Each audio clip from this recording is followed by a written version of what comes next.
I'm just waiting for the recording sign to come up. I don't think I'll... Yes, there it is. Okay. Well, good evening, everybody, and welcome to the final presentation in this week of talks and virtual walks and so on as part of the Faversham Tree Week programme. It's been greatly successful so far, and we're very, very pleased with how it's gone.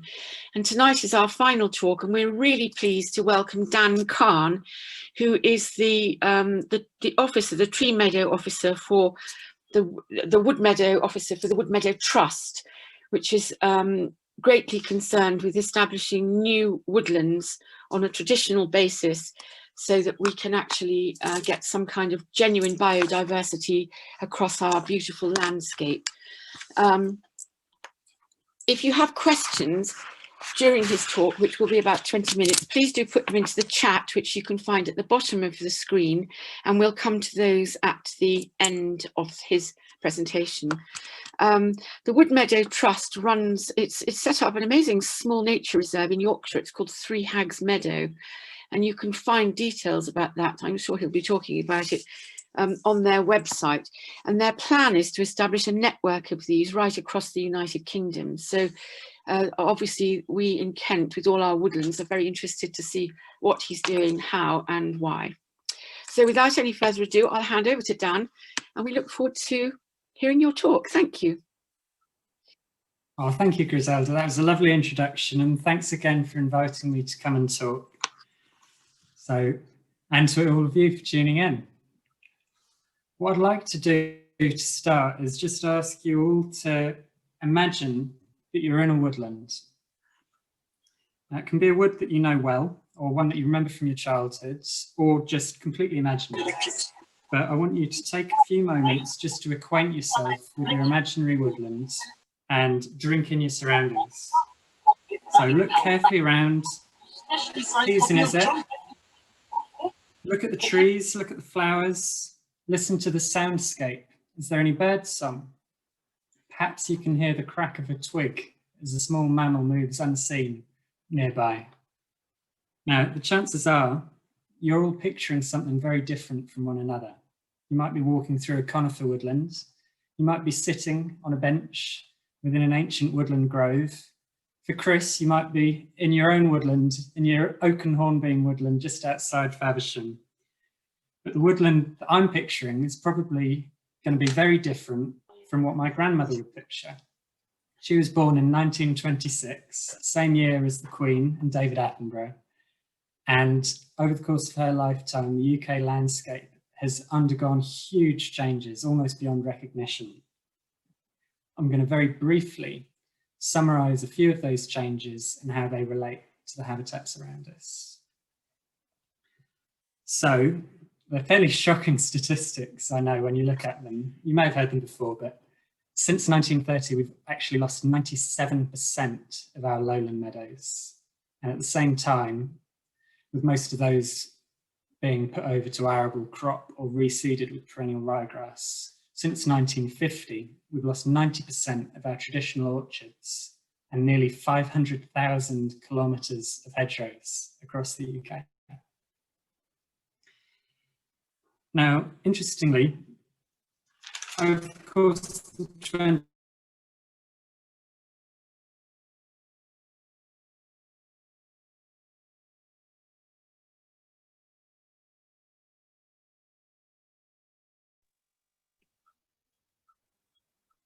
We've got a bit of a lockdown.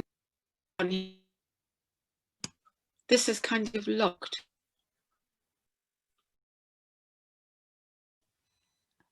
It's not locked, it's a lag in the streaming service.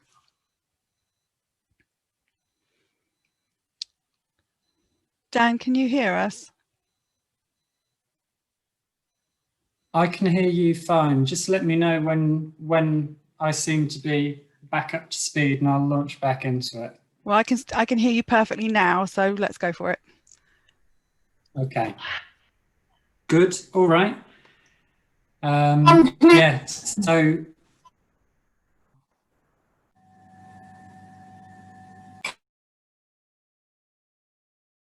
Been muted.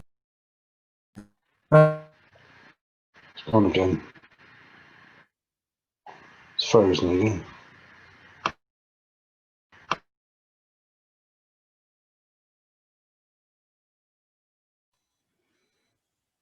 If everybody could turn their video cameras off except for Dan, that would be helpful, I think. What was perceived at that point. Dan, we lost you for about 30 seconds. I'm so sorry. Oh no! Whereabouts did I get up to? I can't tell you because Never mind. I don't know. So there were massive timber shortages across both world wars in the 20th century, which led to the clearance of around 1 million acres of woodland across the two wars. Forestry Commission was founded in 1919 in order to rectify what was perceived as a strategic weakness. And over the following 50 years, they encouraged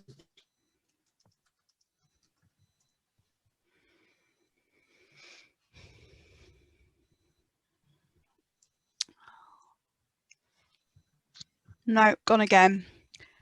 I think we just have chosen a very busy night to do this, unfortunately. Everybody's online at the moment.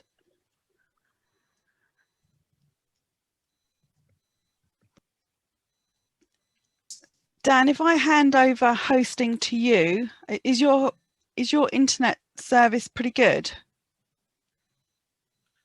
think we've lost Dan completely now. No, I've turned my camera off just to see if that helps. Can you hear me okay? I can hear you, but I don't know whether everybody else can, so apologies. I'm going to have Could do that, yeah. Can I hand over the hosting to you? Because that will hopefully stream it through your computer rather than mine to everybody. So just let me bear with me for a second. Sure.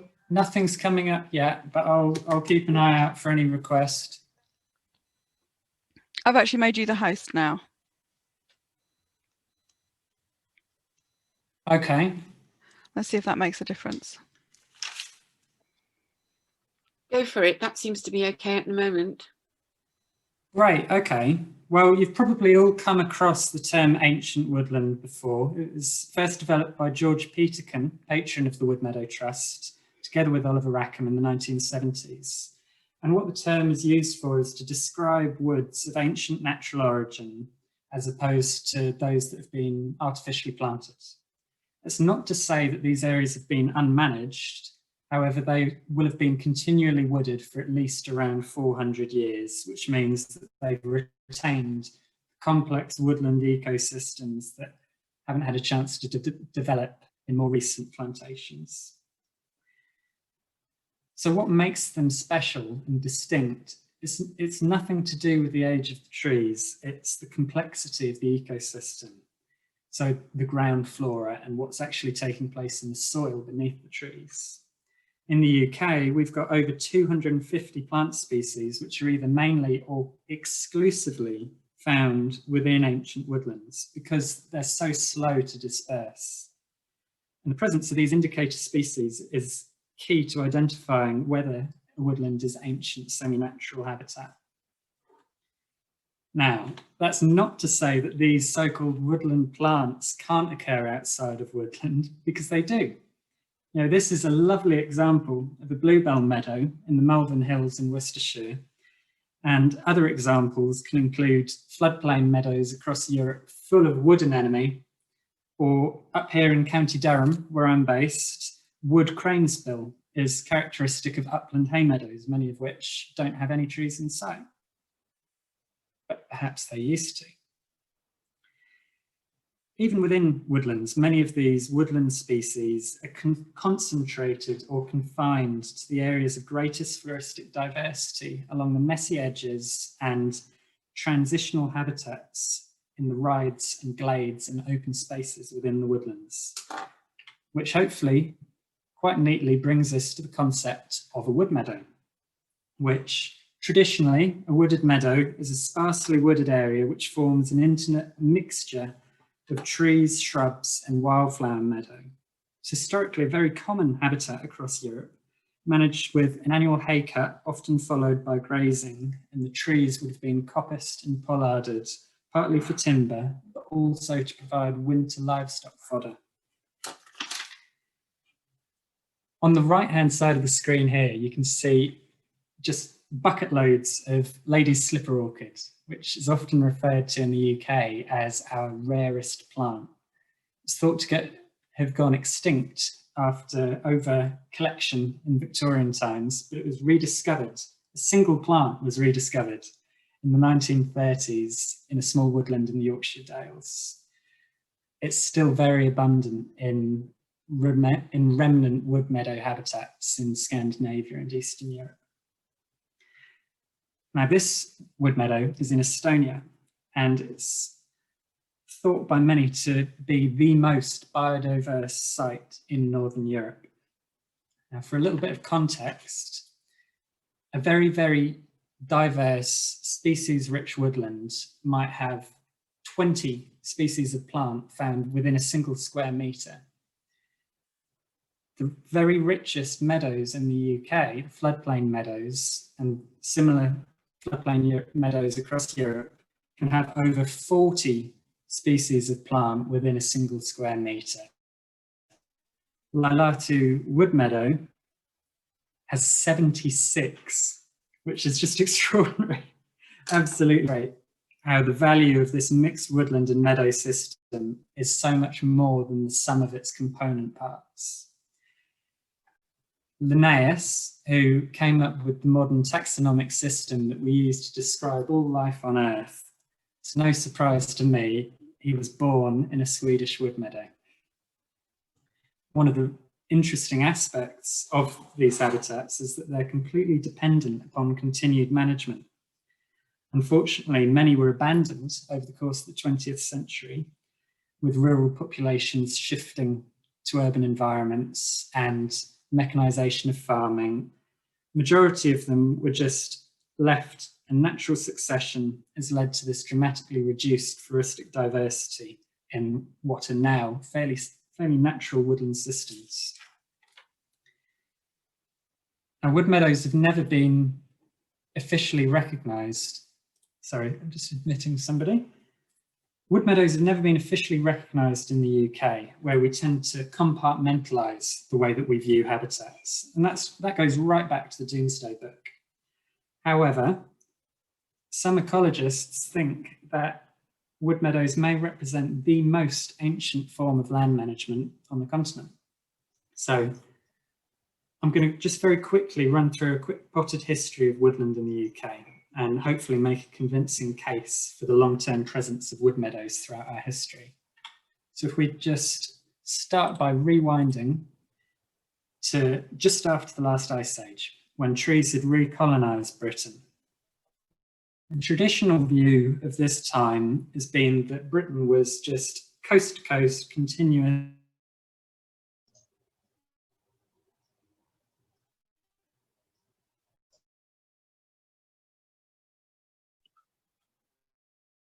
Sorry, Dan, we've lost you again. You just started talking about the one.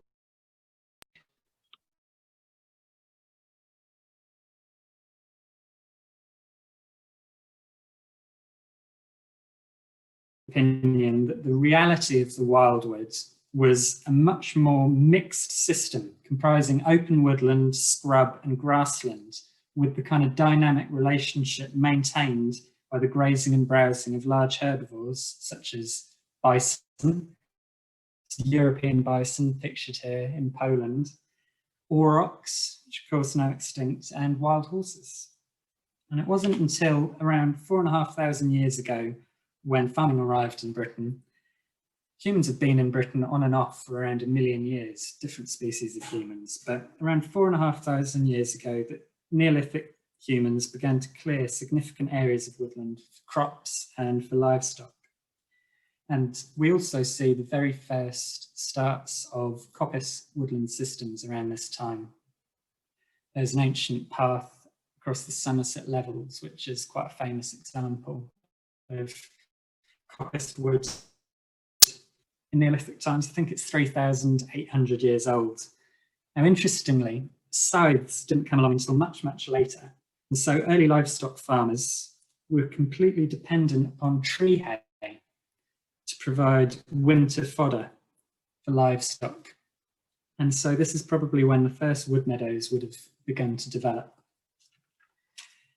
By the time that the Romans colonised Britain, coppice was a fairly established system, and woodland clearance had progressed to the point where we only had around 20% tree cover remaining.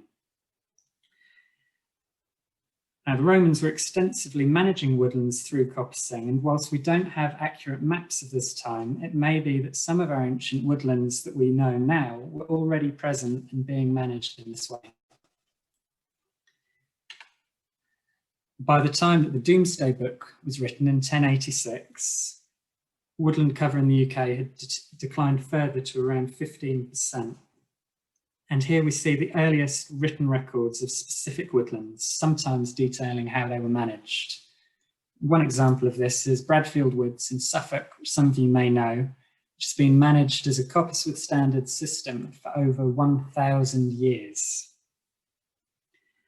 Now, the Domesday Book separates woodland and meadow as separate systems, but it refers to woodland in terms of how many swine it would have supported. And so this gives us a bit of insight into how woodland would have appeared very different to how we picture it now. It being a mixture of wooded commons, full of livestock at certain times of year, wood pasture, and sparse coppiced meadows. It's probably quite a similar system to would have incorporated areas that could well have been described as wood meadows. Now, the next major change in the UK landscape came with the Enclosure Acts and the eviction of livestock from woodlands. There are over 5,000 separate Enclosure Acts between 1604 and 1914, and it's during this period, together with the Industrial Revolution, the sharp delineation between wood and meadow really began to accelerate in our landscapes. Now, this is before we saw the huge losses of wildflower meadows in the 20th century. And at a landscape level, our countryside probably still would have comprised a fairly complex mixture of meadows, arable land, interspersed with woods, and all connected to one another with a network of hedgerows. Of course, tree cover had continued to decline, and by 1900, woodland cover in the UK was at about 5%. Some wood meadows still persisted during this period, and this is a lovely painting by George Clausen, who was in Hertfordshire at the time when he painted this, latter half of the 19th century, showing two women resting against a tree with some men visible in the background piling hay into haycocks in a fairly pristine example of a wood meadow system. This isn't a site that many of us are familiar with today, as even where hay meadows have survived within our landscapes, they're now managed with tractors and large agricultural machinery, where trees represent barriers and tractors can't work around them the way that a man or woman would have done with a scythe. And so wood meadows have disappeared. But even now, equivalents do exist. Church meadows are a fantastic example of areas which have probably very often never been ploughed. They're full of ancient yews and various trees. And traditionally, they probably would have been managed with a combination of hay cutting and sheep grazing. So if you give them a chance, they're often incredible hotspots of floristic diversity. And traditional orchards are another example of this, managed in a very similar way with an annual hay cut followed by autumn grazing. As we briefly mentioned earlier, there are places within the UK where the woodland and meadow boundaries do blur, and we get these wood meadow type communities emerging. And again, this is the Malvern Hills in Worcestershire. So all of the ideas that I've talked about here, about messy edges and broad sunny rides and glades being key to having a rich diversity of species within a woodland, they're fairly well established, and actually a lot of well-managed woodlands across the country already contain areas that you might describe as Woodmeadow. And this is an example very close to Faversham. So Bonsai Bank is part of the Denge Wood Complex, and it's famous across the UK for being a hotspot for orchids, man orchids, lady orchids, a whole host of orchids. It's also a hotspot for the nationally scarce Duke of Burgundy fritillary butterfly, which depends upon primroses, which thrive in dappled shade. And so what you see in managing to try to benefit the orchids and the butterflies, Bonsai Bank, we see a wildflower meadow with scattered trees and patches of scrub. This is a photograph of a Duke of Burgundy butterfly taken by a friend of mine in Dengewood. So it's not all doom and gloom. We actually live in a really exciting time for tree planting. You know, there's government incentives for tree planting like we've never seen. Government is aiming to plant 30,000 hectares per year of woodland between now and 2050, with the aim of increasing our woodland cover to 17%. And this is largely driven by increased awareness of the climate crisis facing us globally, and a recognition that we need, if we're going to reach net zero carbon emissions, we need to be sequestering carbon within our landscapes. However, whilst this is great news in a lot of ways, the majority of trees planted in the UK continue to be in the form of non-native conifer plantations. And one of my main concerns is that in the rush to get carbon into the ground, we're just going to see the emergence of more and more Sitka spruce plantations springing up across the landscape, which have virtually no recreational value. They're not especially aesthetically pleasing, and they're fairly devoid of birds, butterflies, and flowers. So that brings us to formation of the Woodmeadow Trust in 2012, where we took what was a 25-acre barley field and planted it with what was then planned to be a Jubilee wood. So we're just south of York, and you can see on the right-hand side of the screen there an aerial view of how the Woodmeadow sits within the surrounding landscape.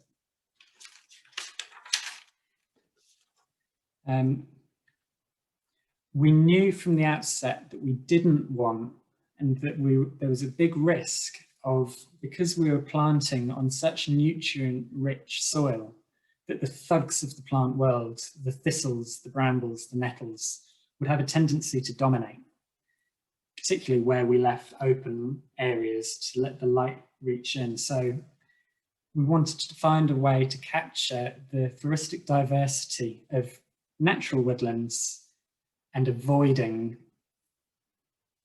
what you can see on the screen here, areas of monoculture plant, weeds, but also avoiding that kind of very densely packed uniform structure that you get when you plant a lot of trees very close together.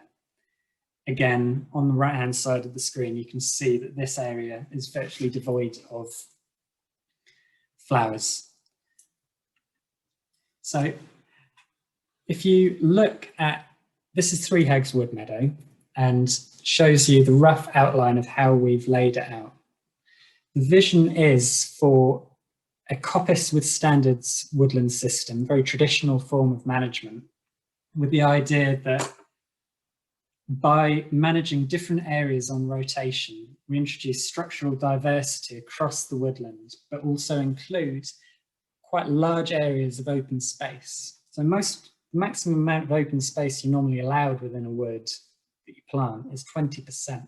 What you can see on the screen is 40% open space. And the idea is that by providing the open space, there's going to be the long-term sunlight within the woods for the floristic diversity that we see in ancient woodlands to emerge. So this is where we came up with the tagline of raising tomorrow's ancient woodlands. community involvement is at the core of everything we do with all our projects. And with 3 Hags Woodmeadow, around 4,000 trees out of a total of 10,000 planted by volunteers. And we also had a lot of school children and local groups coming in and planting trees. It's open to the public, and right from the outset, it's been a fantastic response that we've had from the local community with people coming to visit. This is a nice illustration of how we planted the trees in these wavy S rows to avoid that regimented line effect that you get when you walk through most plantation woodlands. Volunteers continue to be at the heart of everything we do. So this image shows people collecting seeds, which volunteers then manage and grow on within our tree nursery that we have on site. So we continue to try to supplement the already very rich wildflower meadow that we have on site with more and more species. We host a range of education events across the year, and I'm just quickly going to run through a few photos of some of the things that we did in 2019.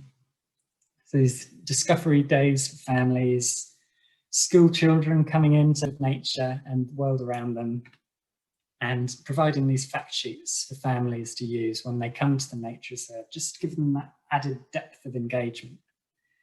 This is a demonstration day on how to use a scythe that we had last year. And this winter, this was taken a couple of weeks ago actually, is a really exciting time for us because these trees here are around 6 years old, and we're just now starting the very first coppice cut. So commencing that coppice rotation, which will hopefully continue in perpetuity, or at least for the next few decades or few centuries. So we're all very excited, and the volunteers have been having a great time just trying to find uses for the deadwood that we now have. And deadwood's a really important component of a natural woodland. It's something that's really lacking from a lot of our woodlands nowadays because we have this overriding perverse desire for everything to be neat. And so by providing these dead hedges within the Woodmeadow, we're providing a resource that's usually missing in most young woodlands. And the volunteers just absolutely love playing, I say playing, safely working with the woodworking tools. The response from the wildlife has been absolutely incredible, considering that 8 years ago, this Woodmeadow was a barley field, fairly devoid of invertebrate life. Within, 7 years? So in 2019, we've recorded over 1,000 invertebrate species on site, which has astonished the various experts that we have involved in recording species on site. I don't know whether you can see just at the top of the screen, it's quite small, but there's, I'm not sure what the squiggling on the screen is. That's not me doing that, but there's a common lizard sitting on a hosepipe. We have a really thriving population of common lizard and grass snakes in the Woodmeadow, with the grass snakes feeding on the great crested newts that we have breeding in the pond. So hopefully I've managed to convince some of you about the benefits of Woodmeadows. You know, that it's not just about the biodiversity and the incredible complexity that comes from having this mixed system of woodland and meadow, but also Woodmeadows are a part of our rural heritage. You know, they've been with us since the wildwood, and I really hope that they continue to be a part of our landscape in the years to come, particularly as we seek to combat climate crisis. I think Woodmeadows have a huge role to play in carbon sequestration. We know that woodland can store around 12 hectares of carbon dioxide per hectare every year, and meadows storing a further 3 tonnes per hectare. The Woodmeadow has fantastic amenity value for recreation and also educational purposes. And It's really a lovely place to spend time. Even during lockdown, we've actually seen visitor numbers have been maintained. We get hundreds of people coming every month because it's somewhere where they can safely connect with their local environment and just contemplate life, or maybe avoid contemplating life. So what we're looking to do now is to inspire and facilitate the creation of wood meadows across the UK, and hopefully help to reconnect local communities with biodiversity around them, and provide every local area with a wood meadow where hopefully they can continue to hear the cuckoos in years to come, and maybe the turtle doves and those other species which have been vanishing from our landscapes. Thank you so much for listening. It's been a pleasure talking to you today, and I'd welcome any questions that you have. My goodness, well, I think that's the most extraordinary presentation, and raises so many issues, and we're very grateful to you for having given us such a swift summary of everything. I know there were a couple of technical glitches, but you know, I think we've got the main idea here. Some of the ideas that have been coming in already are, Fern Alder asks, how is it possible to gauge the age of a coppiced wood? That's a brilliant question. It's very difficult because most of what you see in a coppiced woodland is fairly young. Traditionally, most coppice woodlands were a mixture of standard trees managed on a rotation of around 80 years or 100 years, with coppice being somewhere between about 8 years and 25 years. So like I was saying during the talk, it's not about the age of the trees, it's more about using a combination of ancient woodland indicator flowers that might be present, and they're the first clue that you might have to this woodland being something special. And the other thing is just to look through historic records. It used to be quite difficult sourcing old maps, but now with resources like oldmapsonline.com or .co.uk, it's much easier just to look in your own local area and try to work out whether the wood that you're in has been there a long time or not. So I hope that answers that. Lovely. And she has another question. Thank you for that. Is it the case that the Sitka spruce plantings are being planted as a crop? That's right. Yeah, Sitka spruce is a very productive species. It grows fast, it grows straight, and it produces good quality timber. So in the forestry world, there's a phrase that Sitka is king. And the reason it continues to be planted is because it's commercially viable. Of course, there are risks that come with always planting the same species and having these vast monocultures. Like we see with Dutch elm disease, it can lead to serious issues. But I think broadleaf woodlands can also be commercially viable. And we're working on some projects at the moment where they're forestry projects that have to make money, but we're trying to bring the Woodmeadow philosophy to the edges and to the open spaces within the woodland, just to maximise the diversity without losing the profitability. So it can be done. Okay, David Carey has got quite a complicated, it's very interesting thing here about the ideas of Franz Vera, that even before man's creation of wood pasture, the natural landscape in at least large parts of the UK was not wall-to-wall trees, but open savanna type habitat with large herbivores. I think you were talking about that when we lost your sound signal. Maybe the only partial remnant of this type of habitat in the UK parks is like in the parks like Windsor. And he says, where else did all the now very rare insects associated with those ancient trees come from? And he says ancient sun-dependent trees such as ancient oaks do not appear to survive in dense woodland, but only in wood meadow or wood pasture areas. So there does seem to be a solid kind of logical connection between what you're saying and the ancient record.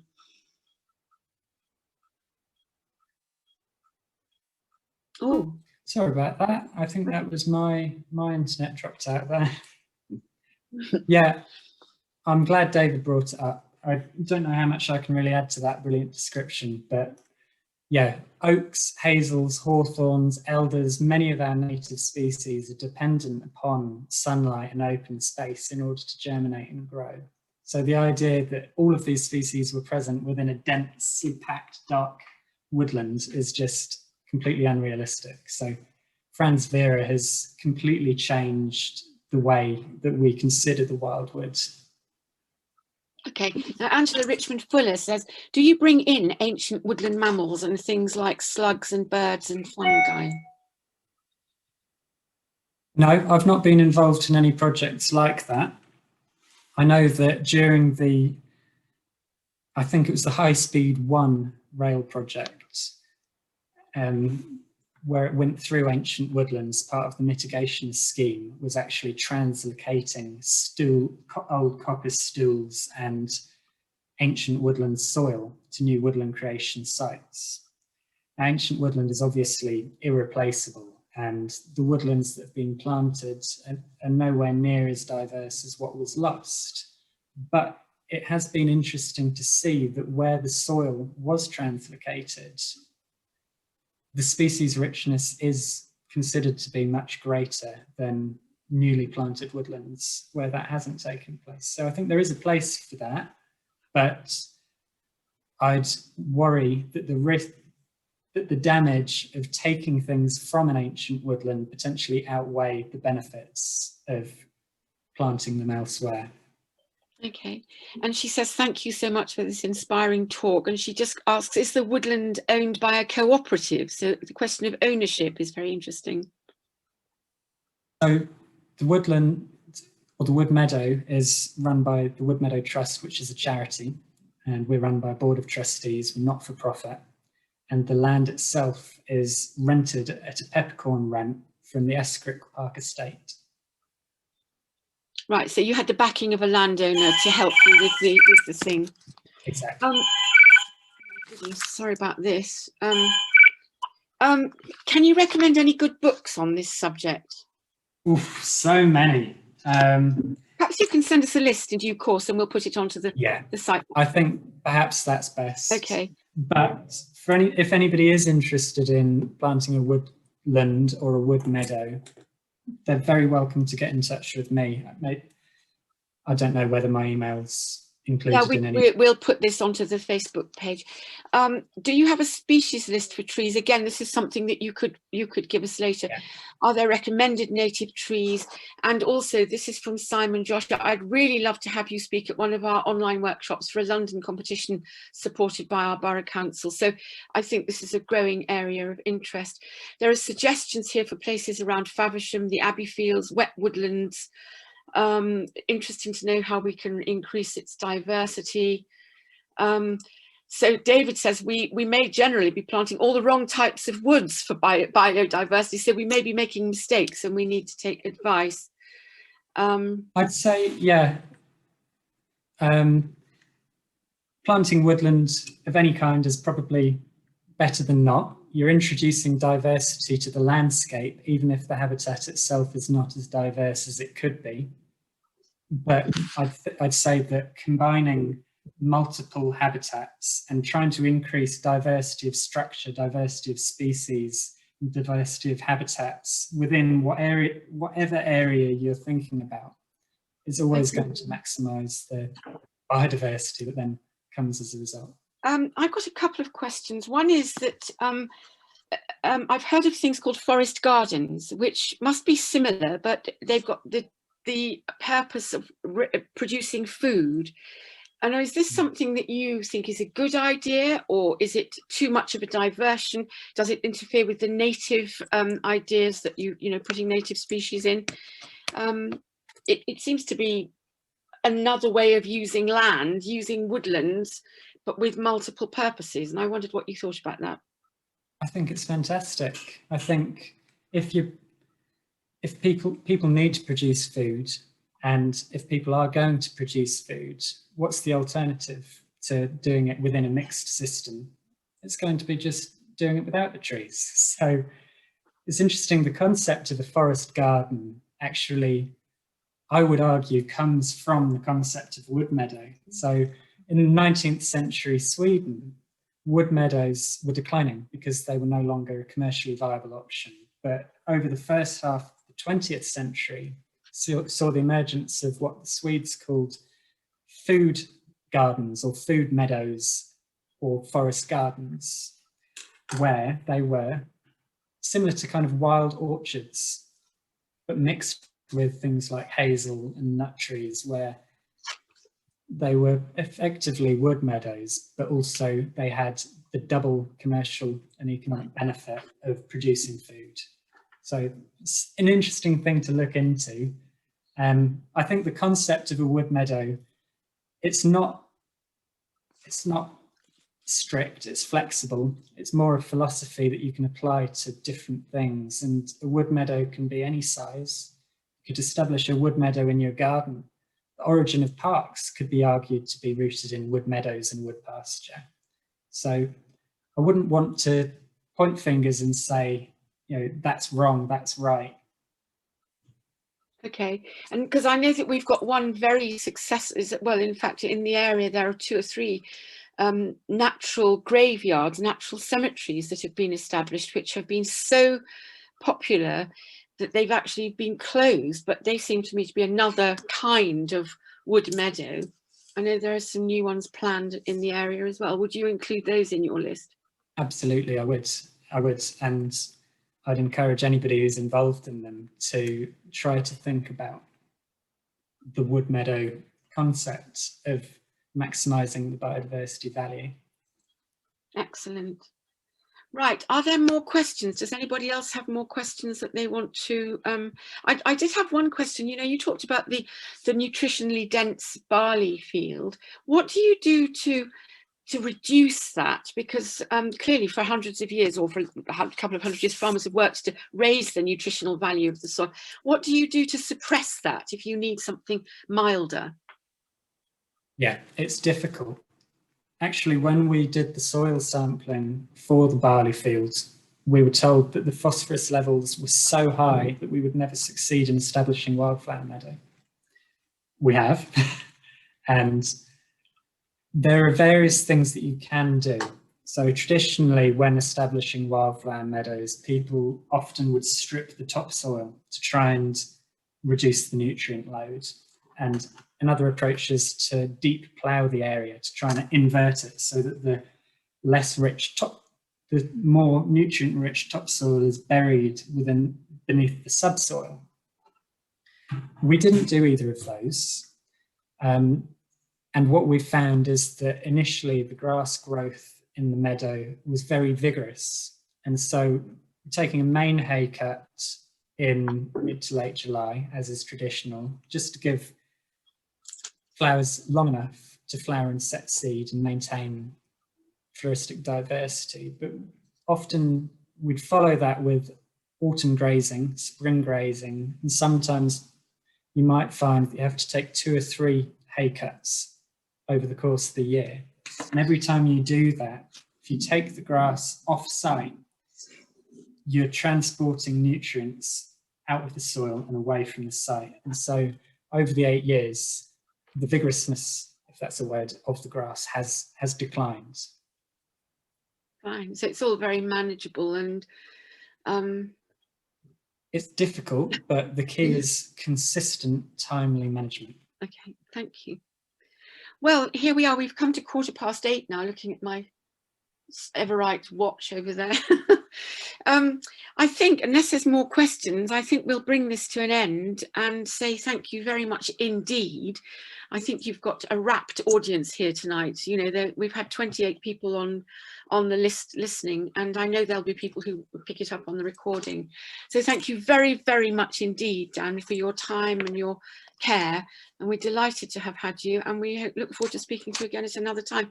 And thank you to everybody else for coming along and listening. And a special thanks I want to give to Shirley, who's done all of this and couldn't do without her. So thank you very much indeed. And good night, everybody. That's the end of Faversham's Tree Week. Oh, thank you very much. Bye-bye. Bye.